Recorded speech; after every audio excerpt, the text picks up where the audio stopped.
நமக்காக வேலை செய்யறதுக்கு ஒரு ஏஐ அசிஸ்டன்ட் இருந்தா எப்படி இருக்கும்னு உங்களுக்கு எப்போவாச்சும் தோணிருக்கா? ஓப்பன் ஏஐயோட கைடன்ஸை வச்சு ஒரு சின்ன ஐடியாவை எப்படி ஒரு முழுசா வேலை செய்யற ஏஐ ஏஜென்ட்டா மாத்துறதுன்னு ஸ்டெப் பை ஸ்டெப்பா நாம இப்ப பார்க்க போறோம். வாங்க இந்த பயணத்தை ஆரம்பிக்கலாம். யோசிச்சு பாருங்க, ஒரு சின்ன யோசனை அது எப்படி ஒரு பவர்ஃபுல் ஏஐ கருவியா மாறுது. இதுதான் எல்லா கண்டுபிடிப்புகளுக்கும் ஆரம்ப புள்ளி. அந்த ரகசியத்தை தான் நாம இன்னைக்கு தெரிஞ்சுக்க போறோம். இது வெறும் டெக்னாலஜி பத்தி மட்டும் இல்ல, நம்ம ஒவ்வொருத்தரோட கிரியேட்டிவிட்டி பத்தின ஒரு விஷயம் கூட. முதல்ல இந்த ஏஐ ஏஜென்ட் அப்படிங்கிற பேரை கேட்டு யாரும் பயப்பட வேண்டாம். ரொம்ப சிம்பிளா சொல்லணும்னா, நம்ம ஆஃபீஸ்க்கு ஒரு புதுசா ரொம்ப ஸ்மார்ட்டான ஒரு இன்டர்ன் வராங்கன்னு வச்சுக்கோங்க. நம்ம அவங்களுக்கு ஒரு வேலையை சொல்லி கொடுத்தா கொஞ்ச நாள்ல அந்த வேலையில நம்மளை விட சூப்பரா பண்ணுவாங்க இல்லையா? அதே மாதிரி தான் இதுவும். சரி, நம்மளோட பயணம் எப்படி இருக்க போகுதுன்னு பார்க்கலாம்.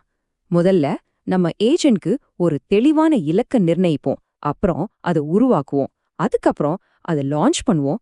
கடைசியா அதோட வளர்ச்சி எப்படி இருக்குன்னு பார்ப்போம். ரெடியா? வாங்க முதல் கட்டத்துக்குள்ள போலாம். வரைபடம், அதாவது ப்ளூ பிரிண்ட். எந்த ஒரு பெரிய பில்டிங் கட்டுறதுக்கு முன்னாடியும் ஒரு தெளிவான ப்ளூ பிரிண்ட் ரொம்ப முக்கியம் இல்லையா? அதேதான் இங்கேயும். நம்மளோட அடித்தளம் எவ்வளவு ஸ்ட்ராங்கா இருக்கோ அந்த அளவுக்கு நம்ம ஏஜென்ட் பவர்ஃபுல்லா இருக்கும். நீங்க உங்களையே கேட்டுக்க வேண்டிய சில முக்கியமான கேள்விகள் இது. இதோட முக்கியமான நோக்கம் என்ன? இதை யாரு பயன்படுத்த போறா? இதோட வெற்றி தோல்வியை எப்படி முடிவு பண்ணுவீங்க?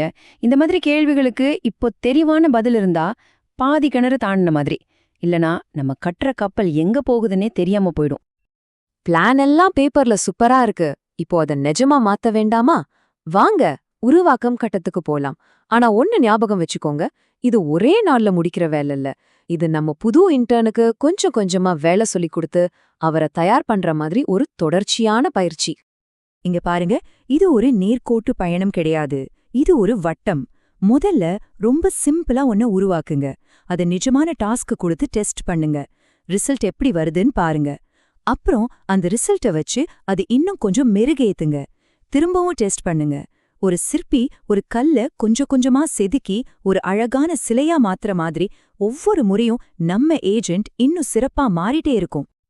ஓப்பன் ஏஐ இதுக்கு சொல்ற ஒரு முக்கியமான விஷயம் என்னன்னா, எளிமையா ஆரம்பிச்சு கொஞ்சம் கொஞ்சமா அடுத்தடுத்த லெவலுக்கு போங்கன்னு சொல்றாங்க. ஒரே நேரத்துல உலகத்துல இருக்கிற எல்லா பிரச்சனையும் தீர்க்கணும்னு நினைக்காதீங்க. பொறுமையா ஒவ்வொன்னா செய்யறதுதான் வெற்றிக்கான வழி. ஓகே, இப்போ இந்த முழு ப்ராசஸ்லயே ரொம்ப ரொம்ப முக்கியமான ஒரு ஸ்கில்க்கு வரும். அது என்ன தெரியுமா? தெளிவான வழிமுறைகளை கொடுக்கறது. ஆமா, நீங்க எவ்ளோ தெளிவா எவ்ளோ துல்லியமா உங்க ஏஜென்ட்டுக்கு இன்ஸ்ட்ரக்ஷன்ஸ் கொடுக்குறீங்களோ அந்த அளவுக்கு அதோட ரிசல்ட் உங்களை ஆச்சரியப்படுத்தும். அந்த மேஜிக்கே நீங்க கொடுக்குற இன்ஸ்ட்ரக்ஷன்ஸ்ல தான் இருக்கு. இப்போ இந்த ரெண்டுக்கும் உள்ள வித்தியாசத்தை பாருங்களேன்.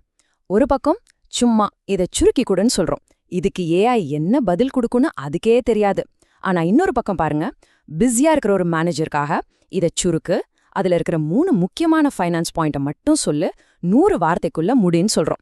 இப்ப பாருங்க, அதுக்கு ஒரு தெளிவான நோக்கம் இருக்கு, ஒரு இலக்கு இருக்கு, தெளிவான கட்டளைகள், தெளிவான முடிவுகள். சிம்பிள். அப்பாடா, நம்ம ஏஜென்ட்டை உருவாக்கி பயிற்சியும் கொடுத்தாச்சு. இப்போ அது வேலைக்கு போற முதல் நாள், அதாவது வெளியீட்டு விழா. இது சும்மா ஒரு பட்டனை தட்டிட்டு முடிக்கிற விஷயம் இல்ல. இது ஒரு பெரிய சினிமாவை முதல் முறையா தியேட்டர்ல ரிலீஸ் பண்ற மாதிரி ரொம்ப கவனமா திட்டமிட வேண்டிய ஒரு நிகழ்வு. நம்ம ஏஜென்ட்டை நேரடியா எல்லாருக்கும் கொண்டு போய் கொடுக்க முடியாது இல்லையா? அதுக்குன்னு ஒரு முறை இருக்கு. முதல்ல நம்ம டீமுக்குள்ள மட்டும் டெஸ்ட் பண்ணி பெரிய தவறுகள் இருந்தா சரி பண்ணணும். அதுக்கப்புறம் நம்ம மேல நம்பிக்கையுள்ள சில யூசர்ஸ் கிட்ட கொடுத்து ஆல்ஃபா டெஸ்டிங் பண்ணணும். அதுல வர ஃபீட்பேக்கை வச்சு சரி பண்ணிட்டு இன்னும் கொஞ்சம் பெரிய கூட்டத்துக்கிட்ட பீட்டா வெர்ஷனா கொடுக்கலாம். இப்படி ஒவ்வொரு படியா போகும்போதுதான் நம்ம ஏஜென்ட் எல்லாருக்கும் பயன்படுற அளவுக்கு தயாரா இருக்கான்னு நம்மால உறுதி செய்ய முடியும். லான்ச் பண்ணியாச்சு, வேலை முடிஞ்சதுன்னு நினைச்சீங்களா? இங்கதான் அசல் கதையே ஆரம்பிக்குது. வெளியீடுங்கிறது ஒரு முற்றுப்புள்ளி இல்ல, அது ஒரு தொடக்க புள்ளி. இனிமேதான் நாம நம்ம யூசர்ஸ் என்ன சொல்றாங்கன்னு கவனமா கேட்கணும். அவங்க கொடுக்கற ஃபீட்பேக் தான் நம்ம ஏஜென்ட்ட அடுத்த கட்டத்துக்கு கொண்டு போற எரிபொருள். சரி, நம்ம ஏஜென்ட்டோட பிறப்பு, வளர்ச்சி, வெளியீடுன்னு எல்லாத்தையும் பார்த்துட்டோம். ஆனா நம்மளோட கதை இதோட முடியல.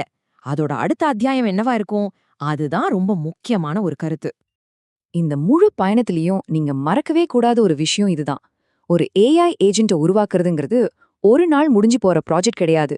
இது உங்களுக்கும் உங்க ஏஜென்ட்டுக்கும் அதை பயன்படுத்துற யூசர்ஸ்க்கும் நடுவுல நடக்கிற ஒரு முடிவே இல்லாத உரையாடல். அது கத்துக்கிட்டே இருக்கும், வளர்ந்துகிட்டே இருக்கும் உங்களோட சேர்ந்து. இப்போ ஒரு யோசனைய எப்படி ஒரு ஏஐயா மாத்துறதுங்கிறதுக்கான முழு வழிகாட்டியும் உங்க கையில இருக்கு. கேள்வி என்னன்னா, இந்த சக்திய வச்சு நீங்க எந்த பிரச்சனைய தீர்க்க போறீங்க? உங்களுடைய அடுத்த பெரிய யோசனை என்ன? யோசிக்க ஆரம்பிங்க.